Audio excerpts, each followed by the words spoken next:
Hey everyone, how's it going? Forrest here, again with another installment of my complete analysis of all of J.S. Bach's chorale harmonizations. Today we're looking at Du schönes Weltgebäude, which translates to You, O beautiful building of the world. This is a fairly straightforward chorale, really not too much to write home about. There are, I think, two aspects to this chorale that are, at least they constitute as something that I'm tracking for my own research, but really, as far as the harmony is concerned, it's fairly tame. We're just going to hop right into the analysis. So we have a flat in the key signature. We start off on D minor. We end on D major. So I think the overall tonality of this chorale is D minor, but this is one of those chorales where we start off in a different key than the overall tonic. I think we start in A minor, and this D minor chord is our 4 chord. And then we get a re-rotation of D minor, D, F, A, and A. No need to reanalyze. Then we have some passing tones, one in the bass and one in the tenor. I guess we technically kind of get like some passing A minor vibes here in first inversion, 1-6. Let's go ahead and mark that. And then we have B, D, A, and D.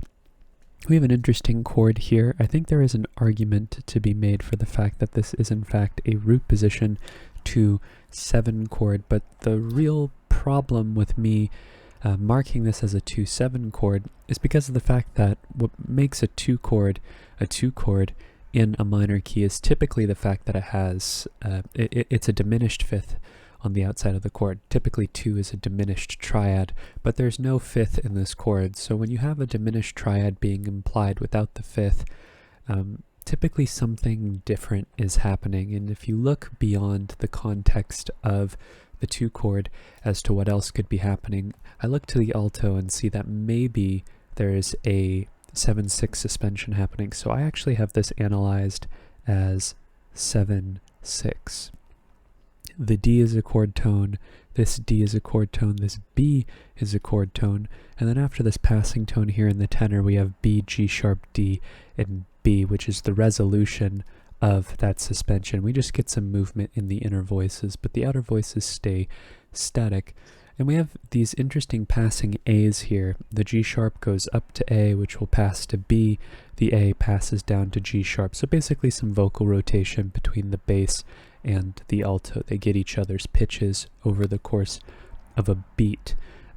But the reason why these A's are significant is because they're breaking up the progression between a 7 chord and a 5 chord. And as I've been looking at these double dominant functioning progressions in Bach, I find that there are often these interspersed passing tones here that sometimes fully spell out a chord. In this case, the A's I think are implying our tonic. If you hear just these voices moving on this beat, it just feels like we're getting the tonic, iterated twice across both voices. And even though the chord isn't entirely contextualized, the gesture is still there. So even on the page, it's going to reflect a 7-5 progression. It's not exactly as it seems. Because on the next beat, we have G sharp B, B and E, which is our 5 chord in first inversion, and these A's, like I just mentioned, break up the progression and make it seem like 7 going to 1 and then 1 going to 5. But of course we can't really analyze this like a 1 chord. I mean, we could. I could use my words to articulate what's happening, but as far as putting a Roman numeral down on the page to articulate the fact that there is an entire 1 chord happening here, I feel like that would be a little disingenuous. So being able to communicate the fact that there's kind of like an implied 1 going on here to break up the progression between the 2 dominant chords, I feel like that's significant. And the reason why breaking up the 2 dominant chords is significant has to do with the fact that 7 going to 5, and really thirds-based progressions as well, that is, progressions that involve roots that are a third apart from one another, are, I think, objectively the weakest progressions, just because of the fact that the 2 chords are more similar than they are different, just due to the nature of how tertian triads are constructed, right? Because a 7 and a 5 chord, they just, by nature of the fact that they're a third apart from one another, they're going to have 2 of their 3 triadic tones in common. And when you're progressing between those two, there's not really a lot of movement, so the progression is weaker, as opposed to, say, chords that are a fourth apart, where they have one tone in common and two of the notes are different, and the progression feels a bit stronger and significantly more active. That isn't to suggest, though, that Bach doesn't do third bass progressions. He does them quite frequently. We see 1 going to 6, we see 4 going to 2, but typically chords that are a third apart also have a similar function, so yeah, it's just not typically indicative of a strong progression going on. So the fact that we have an implied A here breaking up the two chords, that seems significant. Sorry to go on a long-winded tangent about that. We're going to keep going. This E is a chord tone, so we don't need to mark it. We have A, B, E, and C. This B is probably a 9/8 suspension over the bass, but that's our tonic A minor. Then we have D, A, F, and B, which is B minor 7 flat 5 over D. We know that Bach loves 2-6-5 chords, especially in cadential contexts.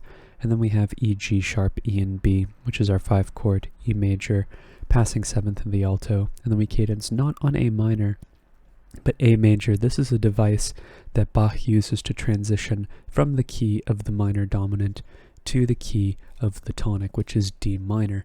And instead of cadencing on A minor, he cadences on A major because that is diatonic to the key of D minor. Of course, A minor is also diatonic to the key of D minor, just because of the virtue of tonal harmony and how the leading tone plays a role in tonicizing chords.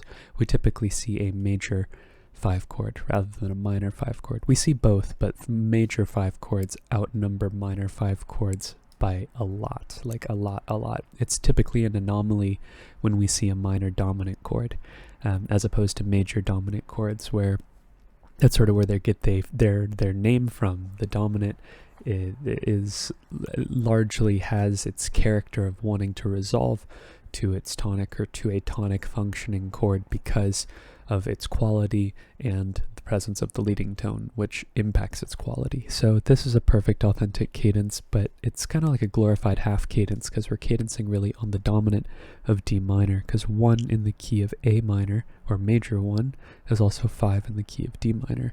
And this phrase ends in a perfect authentic cadence. D, A, D, and F is our tonic triad in root position, passing tone in the bass. F, A, D, and A is our tonic triad in first inversion, so we'll just change the figured bass. I'll neighbor tone here in the alto.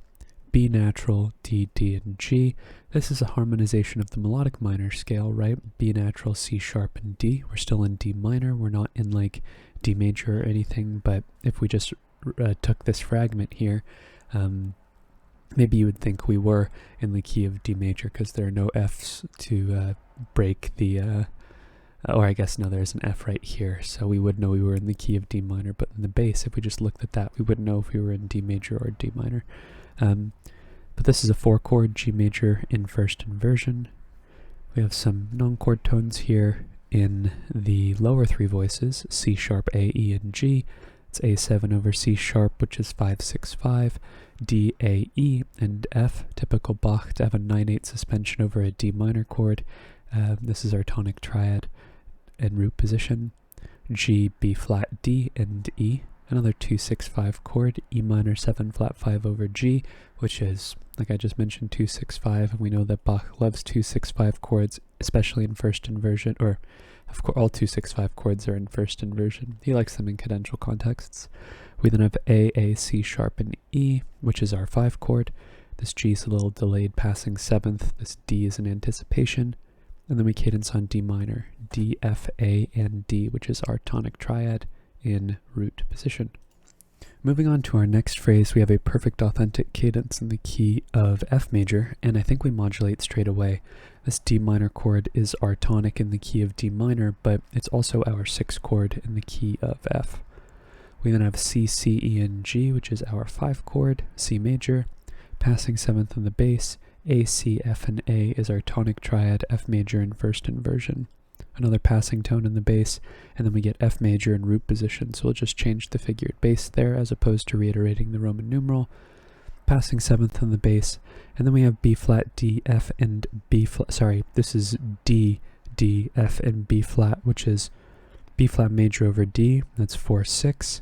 We have some non-chord tones here in 3 of the voices, giving us serious previous phrase progression vibes here. We have E, C, G, and B flat, which is C7 over E, that's 5/6/5, and that takes us right to a tonic triad, F, C, G, and A. Typical Bach with that 9/8 suspension over the bass and the alto, but still implying our tonic triad in root position. We then have B flat, D, F, and G. It's G minor 7 over B flat, another 2/6/5 chord. We know that Bach loves 2/6/5 chords. This B flat is a chord tone, so we don't need to mark it. C, G, E, and G is our 5 chord, C major, root position. The C is a chord tone. This B flat's a very brief passing 7th before we get F major, F, A, C, and F, which is our tonic triad in root position. Moving ahead to our next phrase, we have a perfect authentic cadence in the key of F again. A little bit more interesting harmony. We start off with D minor, D, A, D, and F, which is our 6 chord. Then we have E, G, D, and G, but of course this C is our chord tone. This is C major over E, which is 5/6. This D is just a 7/6 suspension over the bass. Let me go ahead and connect the Roman numeral there. There we go. And then we have F major, F, F, C, and A, which is our tonic triad in root position. This A is a chord tone. This F is a chord tone. And then we get F sharp, D, A, and A with this little E flat here, which is a pretty interesting tone. Yeah, this is probably some type of D major chord, which would be 5/6 of 4. D is also the dominant of G, which is our subdominant, or our 4. And this E flat's like a chromatic neighbor tone, which is pretty interesting. I don't think we've moved to the key of G minor or anything, but we're just tonicizing it, and this E flat adds that flat 9 to the sound. And then we, of course, go to G minor, G, D, A, and B flat, of course, Bach with that 9/8 suspension in the alto over the bass. We then have A, C, G, and A. I reckon this G is a 7/6 suspension over the bass, and this F is our chord tone, which is making this chord a 1/6. And then we have B flat, D, F, and G, which probably is a G minor 7 chord in first inversion, a 2/6/5. Now we know that Bach loves those in cadential contexts. This E is a little brief passing tone, or part of like an ornament here that'll eventually resolve to E, or back to the tone that turns into a chord tone on this beat. This D is a chord tone to the G minor 7, so we don't need to mark it. And then we have C major, C, C, E, and G, which is our 5 chord in root position. We also have a passing 7th here in the tenor before we cadence on F major, F, A, C, and F, which is F major in root position. Looking ahead, we have maybe the most interesting phrase in the entire chorale, just because we have a mid-phrase modulation. We move to the key of C major, and then we go to the key of D minor, and that sort of breaks the order in which I would expect to see the keys. I would expect to see C to F to D minor. That's typically more of like a conventional chain of keys, because C is related to F, and they have the same quality. They're both major. But from going to F to C, and then from C to D, that sort of flips the order of relationships between the keys, and Bach typically follows those linear relationships. Not always. It's definitely not a strong convention, but it's just a general trend. But we do end in a half cadence in the key of D minor. But we start off with an F major chord, F, C, F, and A, so we don't need to repeat the Roman numeral in the key of F, but in the key of C, it is our 4 chord. We have a passing 7th in the bass here before we get D, D, F, and B natural, which is 7/6, B diminished over D, and that resolves to E major, E, C, G, and C, which is 1/6, and the C is kind of like putting our chord in root position. It's a chord tone, so we don't need to mark it. And then we go to F major, F, C, G, and A, another 9/8 suspension in the alto above the bass. This is our 4 chord, and in my opinion, this is where we modulate to the key of D minor. It is now our 3 chord, but this is a bit of a modulation zone. I suppose any of these chords could be points in which we modulate, but I reckon we modulate before this B flat here, so I think the zone would be somewhere in this vicinity. But after our 3 chord, we get B flat, D, F, and D, which is B flat major. That's our 6 chord, passing 7th in the bass, passing tone in the tenor, before we get G sharp, B, F, and D. I reckon this F is a 7-6 suspension, though. I think you could make the argument this is a 7-7 of 5, like G sharp fully diminished, but I think it's more likely that this is 5-6-5 of 5, just because it looks like a 7-6 suspension here in the alto. This would be E7 over G sharp, because E is the dominant of A, and A is our 5. A, E, and C sharp. So it's just being used as a substitute for E minor 7 flat 5. We're just raising the bass by a half step. And that turns it into a dominant 7 chord rather than a minor 7 flat 5 chord. But looking ahead, we end our chorale pretty typically with a perfect authentic cadence, F, A, F, and D, which is our tonic triad root position, D minor, passing tones in 3 of the voices here, leaving us with E, A, G, and E. Kind of like an A7 chord, but no thirds, so I'm not going to bother marking it. D, D, A, and F. It's another case of us just re-rotating the chord. We don't need to reiterate the Roman numeral. Passing 7th in the tenor before we get D, B flat, G, and E. This kind of looks like potentially a 2-4-2 chord, but it doesn't. The bass does resolve where we're expecting it to, but I think it's more likely in this context that the D is a lower suspension, and this is the C sharp is actually our root. C sharp, B flat, G, and E, which would be a C sharp fully diminished 7th, which would be our 7 chord in root position with a minor 7 on the outside. Sorry, a diminished 7th on the outside as well. And that resolves to D minor, D, A, F, and D, which is our tonic triad. And this F right here very briefly takes our chord and puts it in first inversion, F, A, F, and D. And now we're closing out the chorale. G, B flat, E, and D. There's E minor 7 flat 5 over G, which is our 2 chord in first inversion. We know that Bach loves 2-6-5 chords. A, E, and C sharp is our 5 chord, A major, and then we cadence on D major, D, A, F sharp, and D, which is our tonic triad and root position, and it's major, like Bach typically does in his minor chorales. He'll end with the Picardy third. And that's today's analysis. So all in all, I think there's really only 2 things. The big one is the, if there is a big one, is the mid-phrase modulation, and the fact that the relationship between the keys, they are they're near one another. They're adjacent on the circle of fifths, so it's not an unlikely destination. I just think it's interesting that C comes after F as a means of getting to D. I think it's kind of an interesting relationship. Of course, the 2 keys have chords in common, but it's just an observation. And also the fact that we get tonic as 5 of 4 here with a chromatic bass line, right? E, F, F sharp, and G. I didn't comment on the fact that there was a chromatic bass line because it's such a tame chord progression, right? We get 1 as our tonic, and then we get 5 of 4, and then we get 4. Wait, does that even make all that much sense? Am I crazy here? This should be, we're in the key of F here. This is not 5 of 4. Apologies. I miswrote that because I was thinking about D minor when I was talking about it.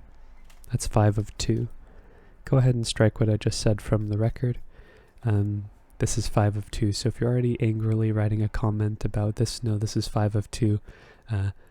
Maybe I beat you to it. No, but yes, 5 of 2, that makes a lot more sense. But yeah, as far as chromatic bass lines are concerned, it's relatively tame. It makes sense that we see F natural and then F sharp being contextualized as a leading tone to the next beat. So relatively tame, but still a chromatic bass line being used in the chorales. Definitely a tamer one to be compared to some of the wackier ones we see in the other chorales. We've seen definitely some wild ones for sure. But that's pretty much all I have to talk about in this particular chorale. If you're interested in following me along on the journey to analyze all of the chorale harmonizations, feel free to subscribe to the channel. You can hit the notification icon as well, and like the video if you enjoyed the content. Thank you so much for watching the video and supporting the channel by doing so. I look forward to tomorrow's analysis, and I hope you take care.